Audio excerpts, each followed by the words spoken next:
आज की कहानी। इंतजार मत करो, कुछ काम करो।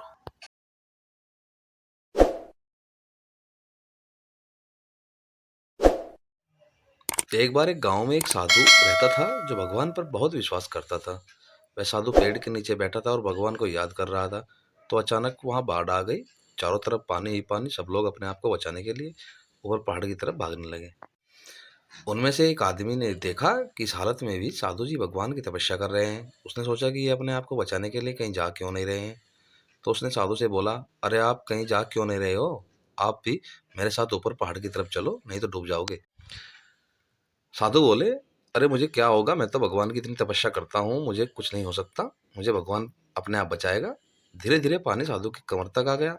अब लोग वहां से नाव लेकर निकलने लगे तो उनमें से एक ने साधु से कहा, अरे पानी आपके कमर तक आ गया है, आप हमारे साथ चलो। तो साधु ने कहा कि नहीं नहीं, भगवान मुझे अपने आप बचाएगा। और वहां वह नाव वाला भी वहां से निकल गया। कुछ देर बाद पानी इतना बढ़ गया कि साधु के सर तक पहुंच गया। और अब लोगों को बचाने के लिए हेलीकॉप्टर निकलने लगे। एक हेलीकॉप्टर साधु के पास आया, जो कि आखिरी हेलीकॉप्टर था। साधु के पास नीचे रस्सी फेंकी और बोला, इसे पकड़ो और ऊपर आ जाओ, नहीं तो आप डूब जाओगे। यह आखिरी हेलीकॉप्टर है और आपके पास दूसरा कोई रास्ता भी नहीं है बचने के लिए।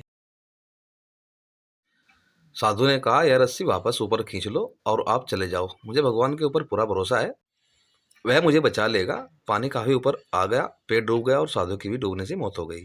मरने के बाद साधु भगवान के पास गया और बोला, हे भगवान, पूरी जिंदगी आपकी तपस्या की, मेरा सारा जीवन आपकी आराधना करने में लगा लगा दिया, फिर भी इतने भरोसे के साथ इंतजार किया कि तुम मुझे बचाने आओगे, लेकिन वहां मेरी डूब कर मौत हो गई और तुम नहीं आए, ऐसा क्यों? भगवान बोले, मूर्ख इंसान, एक नहीं 3 बार आया था। वो तीनों बार मैं ही तो था। पहला पैदल, दूसरा नाव के द्वारा और तीसरा हेलीकॉप्टर के द्वारा। लेकिन तुमने मेरा एक भी अवसर नहीं पहचाना। पता नहीं किसका इंतजार कर रहे थे।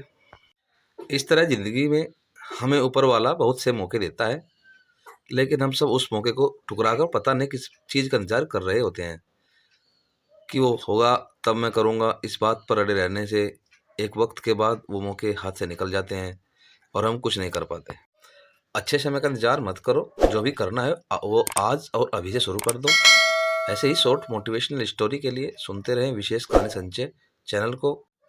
कहानी को लाइक करें और चैनल को सब्सक्राइब जरूर करें।